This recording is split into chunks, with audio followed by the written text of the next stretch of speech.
This one may shock you, but the Nationals are actually tied into not just any free agent, but one of the top free agents out there.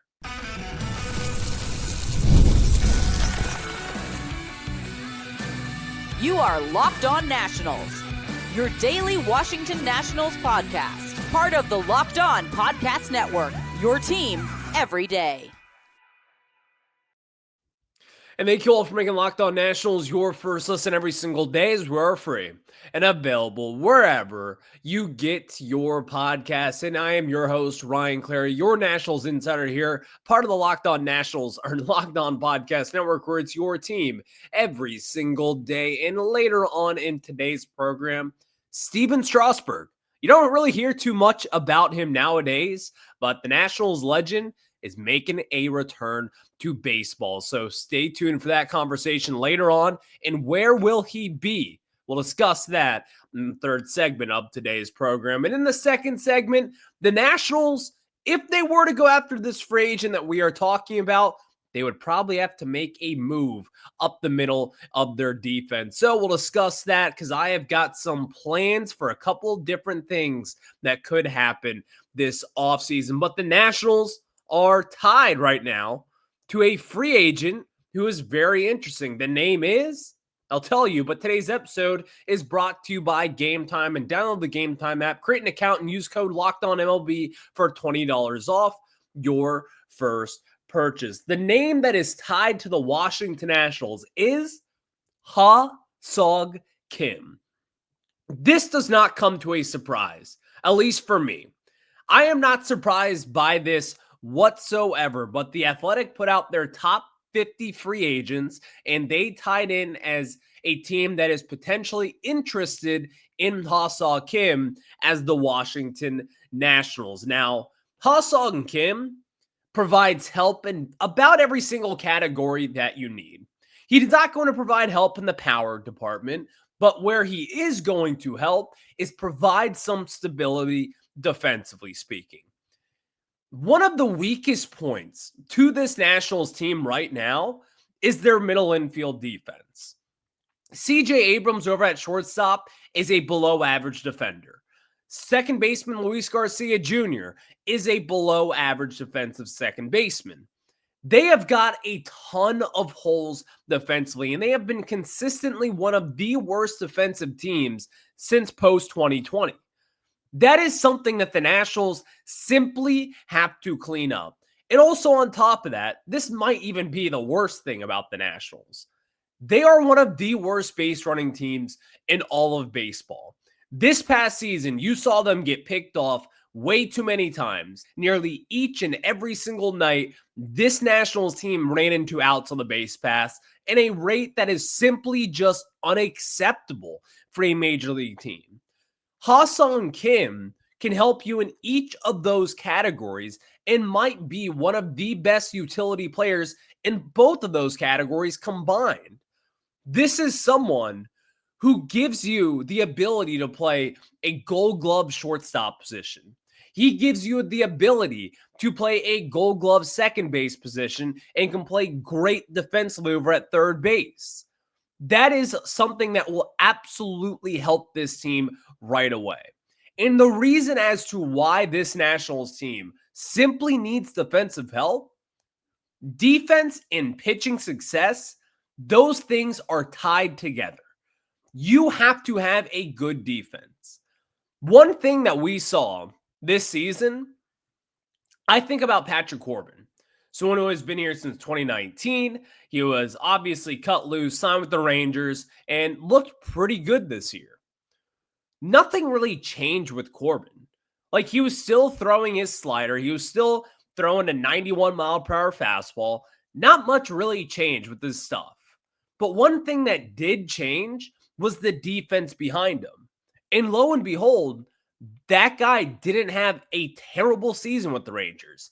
In fact, he was a pretty reliable starter for them each and every 5 days that he was given the baseball. I think that goes to show you that it's not just Patrick Corbin is bad or a Jake Irvin is bad. This Nationals defense is bad.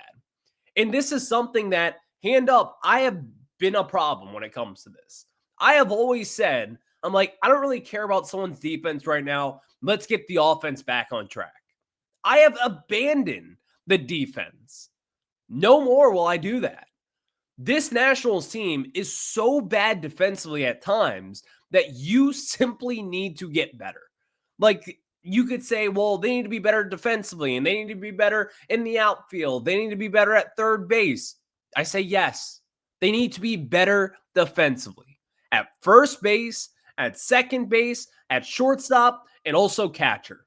That is something that we cannot forget about when it comes to this Nationals team. But Ha-Seong Kim solves two of your big issues. And obviously, the Nationals are going to have a new coaching staff in this building. They are going to have guys that will hopefully construct this team in a much better way and will prioritize defense, but also someone who could have some upside at the plate there, offensively speaking. But Ha-Seong Kim, off the bat, is a winning player. This is someone who has had great seasons in years past and who finished 14th in the MVP race just back in 2023 with the San Diego Padres. Won a Gold Glove with the Padres. And unfortunately for him, this season wasn't the best go of it. He had shoulder surgery earlier on this year and then was claimed by the Atlanta Braves after the Tampa Bay Rays DFA'd him. But right now, Ha-Seong Kim, he is expected to opt out of his contract at this point for 2026. I think the Nationals could easily be in the market for Ha-Seong Kim. Give him a deal that's maybe 2 years, $30 million with another opt-out in 2027. Maybe give him a 2 to 3 year deal worth $45 million, because this is someone who won't just be like the face of the franchise-altering kind of player, but this is a winning everyday player. Someone who has postseason experience, someone who is great defensively, someone who solves an issue up the middle defensively over at second base and or shortstop, someone who could be at the top of your order, steal bases. This is someone who stole, I believe he stole 30 bases back in 2023 when he was 100% healthy with the Padres. And then in 2024, only played in 120 games. And then this past year, only played in 48 games. So it wasn't the best career for him, at least. But this is a team that has a lot of needs. And at the forefront of those needs could be base running and could be defense. This would be the one move, in my opinion, that might not be like the sexiest move on paper. We might not talk about it for a week straight and break it down each and every single day. But this would be one of those moves that I think we look back in 1 year from now and say, this is the correct move for what this team needs. This team needs a leader that can not only be a leader in the clubhouse, but someone who can lead on the field. Ha-Seong Kim provides that for you. And this is not going to be some franchise-altering move. I want to reiterate that point. But what this team needs is someone who can be good defensively over at shortstop, someone who can fill in over at second base and be elite defensively, someone who is a great base runner yet again. Having someone lead by example has been something that the Nationals desperately need. And as we went into last year, you make that Nathaniel Lowe trade, it's because you expect him to be that for this team, and he simply was not. So going forward, if the Nationals will be in on Ha-Seong Kim, sign me up for that deal. That's probably going to be your splashiest move this offseason, but I don't really care. I think it's a really good move for what this team would be. So obviously things would have to happen because Brady House is locked in over at third base, at least for now. You would think, obviously Abrams is going to be in the lineup regardless of wherever he plays. But in this hypothetical situation, you bring in Ha-Seong Kim, he's going to be your shortstop. That's simply just what it has to be for this team. So then CJ Abrams moves over to second base, and then that leaves us with Luis Garcia Jr. What do we do with him? Let's talk about that after this.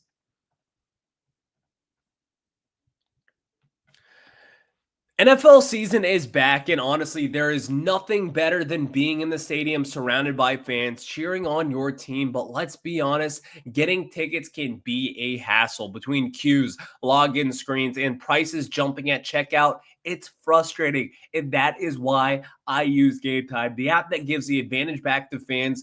Gametime is fast, easy, and backed by the Gametime guarantee. You'll always get 100% authentic tickets delivered on time and at the best price. Plus, all fees are included, so the price you see is the price you pay. I pulled up Gametime, and in just a couple of taps, I saw amazing deals. I'm talking about your favorite NFL games as low as $100.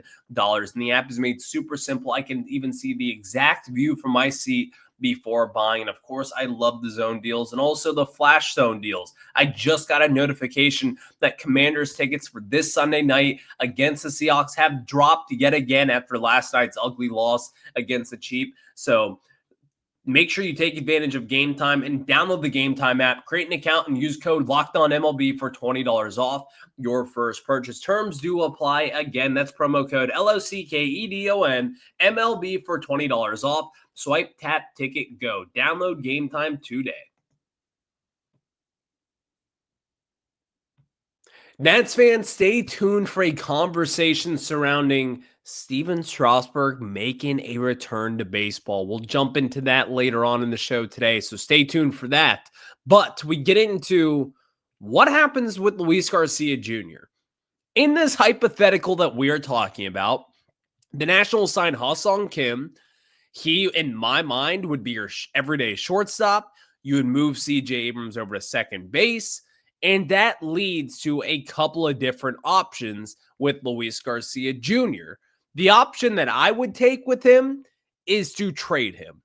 But there are others, so stay tuned for that. We'll get into that in just a few minutes. Here are a couple of options that the Nationals would have with Luis Garcia Jr. The number one option outside of trading him would be to non-tender Luis Garcia Jr.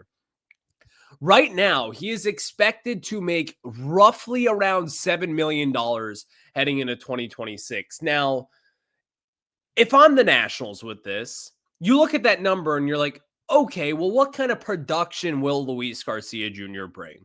What value does he bring? And also, maybe the more important question is, has Luis Garcia Jr. reached his ceiling yet? Has he played his best baseball? Well, in 2024, he played his best baseball by far. He batted .280 with a .762 OPS. He had just a great, incredible season, a 114 OPS plus, which gives you a good idea that this was an above average hitter in all of baseball in the entire game. And then this season, after we all expected another big year from him, he kind of took that step back that a lot of people kind of expected from him, because this is someone who has been a very inconsistent player throughout his career. So we talk about the potential to non-tender him. I think it's a real possibility. And I think that the Nationals, they're going to ask themselves a ton of hard questions surrounding a lot of different guys. And I think Keibert Ruiz, he's going to be at the forefront of this offseason. What will the Nationals do with him? I think Luis Garcia Jr. is another person that you kind of sit there and kind of wonder to yourself, well, will he be the future over at second base? I think that's a fair question. So I think the Nationals, in having to potentially non-tender Luis Garcia Jr., it might be a little unlikely in your mind, but I certainly would not be surprised if the Nationals pulled this move off, because he's inconsistent at the plate. He chases at a terrible rate right now. And number three, is he really going to be a big part of this future? I can't count on someone who is not good defensively and who is also not consistent enough offensively speaking. So there are some real questions and real concerns about the future of Garcia Jr. here. And if they do decide to non-tender him, I think that is certainly something that Paul Taboni and the rest of this front office could at least consider at this point. Number two, you move him over to first base. That has always been, I think, a lot of Nationals fans' dream, I guess you could say. But if you were to move Luis Garcia Jr. over to first base, the same problems would occur there. This is someone who would have to learn a new position defensively. And again, coming from someone who is not good defensively over at second base, I'm going to take the chances and say he probably won't be that good defensively over at first base either. And then the inconsistencies when it comes to offense, the chase, the lack of taking walks, the inconsistent power, the inconsistent at bats overall. Those things also transfer over to first base. So I think people in their mind are like, okay, well, if he can't play second, then maybe he'll be a little better defensively over at first. I don't think he can just make that transition and make it seamless. In fact, I would not be willing to experiment with that at this point, just because I feel as if I already know what the answer is. He is not a long-term first baseman. You might want to give him an opportunity here and there and just kind of say, listen, man, go for it. Go play first base. Have fun for the game. And we have a doubleheader today. You know what? You're going to play over at first base, and we'll have Nas come in and play second and short for the remainder of this game. Sure. If you want to experiment with that, go for it. But I don't think that's a realistic thing. And I don't think Luis Garcia Jr. will be a good first baseman from any metric that you look at. The big thing that crushes Luis Garcia Jr. is his chase.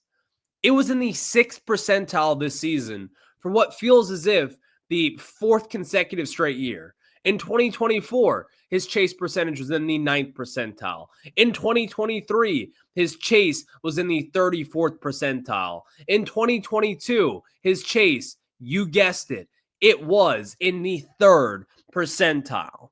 This is someone who has really, really bad instincts at the plate and really bad plate discipline. I don't think that's going to translate in him being a good first baseman, offensively speaking. The same errors will happen over at first base. The same mistakes defensively and offensively will still happen at first base. So while some people may look at that and say, well, that could be an option, I'm out on it. He is not a first baseman for me moving forward. The third option, well, it's not really an option, but you trade him. And you trade him, and the Nationals, let's say you want to see Nasim Nunez over at shortstop. That's a real possibility. And I think that the Nationals, under Paul Taboni, you might look at Nasim Nunez and every reason why we listed Ha-Seong Kim as a great player. Paul Taboni and this new regime, driven by data and analytics, may say, well, you know what? Nasim Nunez may put up similar numbers offensively as Ha-Seong Kim. He's not going to have the power to hit 12, 15 to 20 home runs a season. He's not going to be able to probably hit 5 to 10 home runs in a season. But if we can get this guy on base by laying down bunts in certain situations, and if he can start taking his pitches and take walks, that is a legit 3B WAR kind of player. Because he is so good defensively and he is so good on the base paths. I think a front office that is savvy the way that I believe the Nationals one is going to be, Nasim Nunez could be a realistic guy that absolutely takes a step up under this regime. And in fact, we'll talk about more about Nasim Nunez on tomorrow's show and just kind of what the future holds for him, because he might be one of the biggest guys to benefit from this new regime. He's got the talent to play second. He certainly has the talent to be a great star defensive shortstop. He's got the ability to be a great base runner and can steal 30 plus bags a season. But what can he do? What can he do at the plate?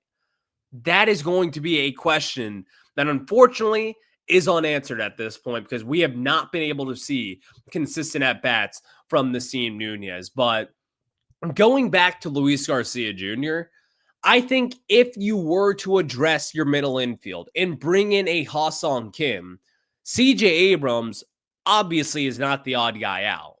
It would be Luis Garcia Jr. for me. And I think that this might be the smart move, because the Nationals need to make changes some way, somehow.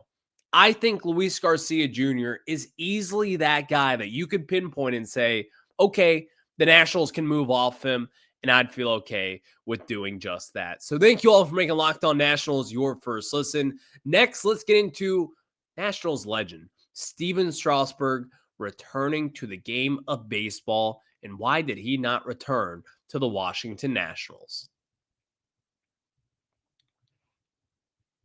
Stephen Strasburg is back in baseball. Yesterday, it was announced that he is going to be a special assistant over at San Diego State, his alma mater, where he dominated and became the first overall pick back in the 2009 MLB draft by the Washington Nationals and Mike Rizzo at the time. And a franchise-altering player, one of the best prospects coming out of the college ranks in decades.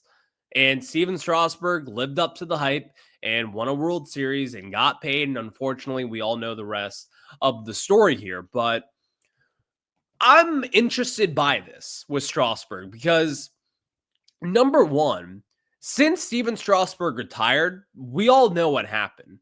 Like, it is a weird back and forth that I don't necessarily know who to blame. But Stephen Strasburg has not gotten a retirement press conference. He has not had a retirement ceremony just yet. This is someone who obviously cannot pitch at the major league level, and he has not since made his return to Nationals Park. It is a weird situation now. Seeing him in San Diego, seeing him now coaching at San Diego State without acknowledging the Washington Nationals. And this is not a I hate Stephen Strasburg thing. This is this is getting a little weird now. Because for someone who has been out of the spotlight for the past few seasons, I've always kind of wondered, I wonder what Stephen Strasburg is doing. Is he just out there like playing with his kids, being a father, being a what does he do? And of course, I've seen the TikToks and the Instagram reels of him out there coaching 12U Team USA, helping guys with their pitching mechanics. And I sit there and wonder, when will he get his day at Nationals Park? And is this drama between ownership and Strasburg and Scott Boras really that big of a deal? This is kind of gone as a lot of people not. All right, let me kind of take a step back here. This is a situation that I think a lot of people just have forgotten about. But Stephen Strasburg is back in the spotlight now at San Diego State. Someone who has never liked the media, who has never wanted to be a public figure. But he is now back in that spotlight. Yet we cannot have this guy have a retirement ceremony here in DC, at least at this point. When will that happen? Because this is someone that the Nationals should obviously be interested in, having a big-time ceremony day here at Nationals Park, and this is someone who Nationals fans want to honor. Who is the one holding that back? And when will that change? Those were my first thoughts. My second thoughts were this. How cool would it be to have Stephen Strasburg as a pitching coach here in DC? It's obviously not going to happen. This is not an organization that I think Stephen Strasburg is that fond of at this point. We all remember the Washington Post article from Barry Svaluga. Did not seem too happy with the way ownership and the front office and everyone else dealt the way that he retired. But this is certainly someone that I think is a very interesting candidate that could be becoming a very popular coaching name as we go on with this. He's just a special assistant for now. But I would not be surprised to see his name in a few years pop up in some coaching circles and potentially be that next Sean Doolittle, because a lot of people back with the Nationals when obviously Strasburg and Scherzer were here, Strasburg was a big mentor to a lot of young pitchers who helped them kind of face a lot of different things, the way that they grip their pitches, the way that they approach a start, the way that they prepare for a start. This has been someone who has quietly been a great coach behind the scenes. And so now seeing him get an opportunity with San Diego State, it makes me wonder, Could he be coming to the major leagues eventually in maybe a handful of seasons as his kids get older? And you know what? He grows in his craft because he is someone that, of course, I'd like to see a retirement ceremony over at Nationals Park, first and foremost. Then, secondly, come over to the Nationals. That would not be bad at all. But thank you all for making Locked On Nationals your first listen every single day, as we are free and available wherever you get your podcast. I will catch you guys on the flip side. Have a good one. Go Nats.